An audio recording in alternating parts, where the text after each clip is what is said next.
Fall is by far my favorite season. The trees are changing, the scent of fallen leaves is everywhere, the air is crisp and cool, and who am I kidding? It's still 90 degrees here in Florida. Wherever you are, I've got a couple ideas for magic you can do to celebrate the autumn equinox. I'm going to show you how to make gratitude jars and balance ribbons, but I want to hear from you too. What's your favorite autumn equinox tradition? Please tell me about it in the comments below. Towards the end of the video, I'll explain what the equinox means on a spiritual level. It's an important time of year, so don't miss out on the energy. Let's get started.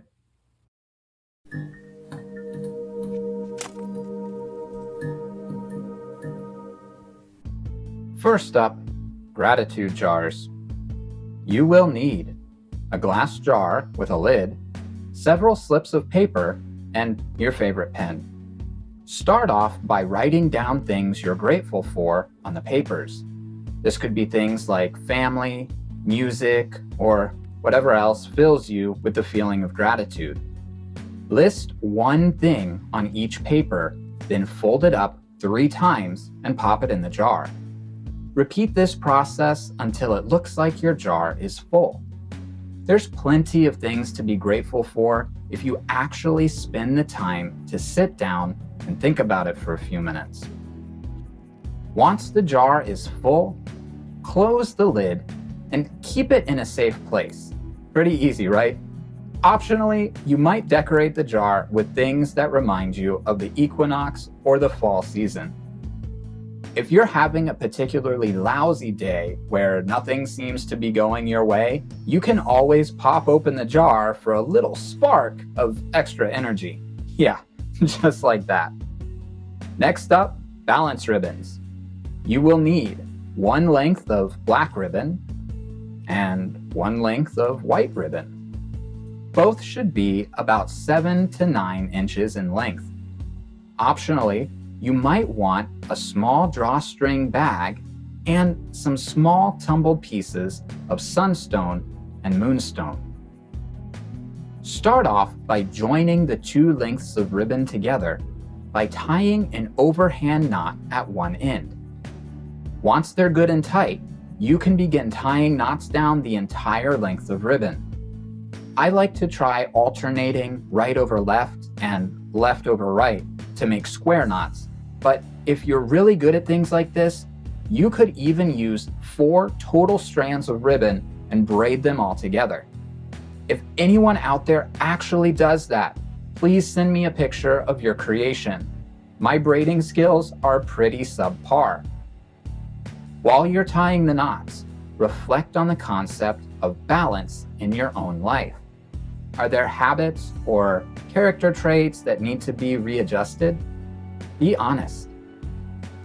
Don't worry if you struggle a little bit or if it's not looking as pretty as you hoped.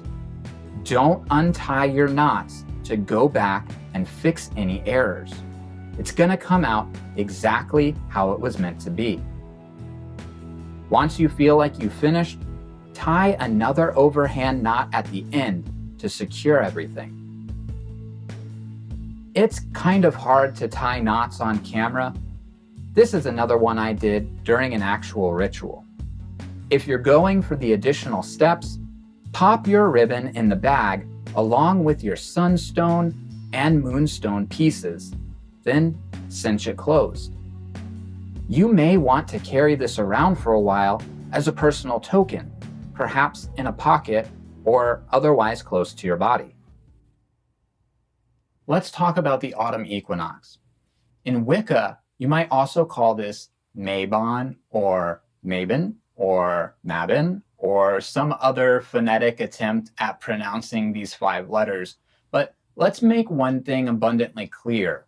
The equinox was celebrated by cultures all over the world, so no one tradition can really claim authority over it.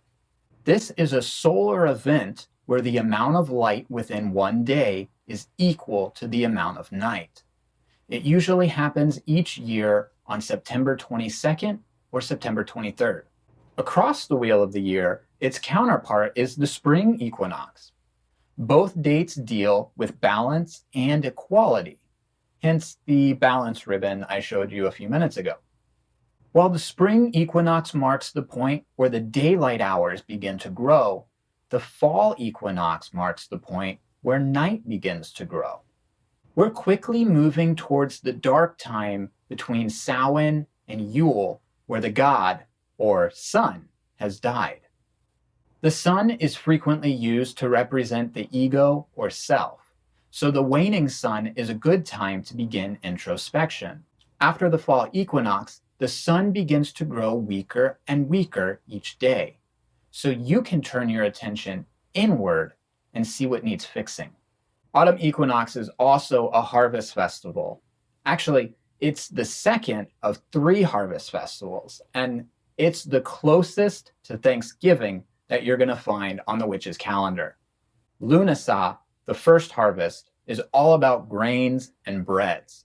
But the harvest at Autumn Equinox includes fruits and vegetables like apples, squash, pumpkin spice lattes, berries, and more.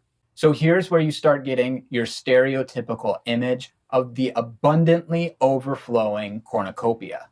Since we're harvesting and celebrating the abundance of the earth, it's a good time to be grateful for what we have. Hence the gratitude jars I also showed you earlier. Moving beyond those traditional associations for a moment, what do you have in season near you? What's being harvested right now in your neck of the woods?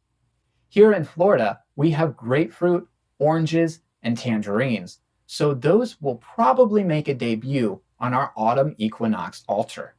I've got quite a few more ideas, traditions, and associations about the Autumn Equinox that I'll put in an article on my website. I'll post the link in the video description. But for now, I appreciate you watching this video. If you enjoyed these tips, please like and subscribe so that you're notified when I put out more content on YouTube. Also, if you'd like to help support me making more videos, you can check out my Patreon page in the video description below. Don't forget to follow me on Facebook at Aerik Arkadian. Remember, there's always a way to make music. Until next time.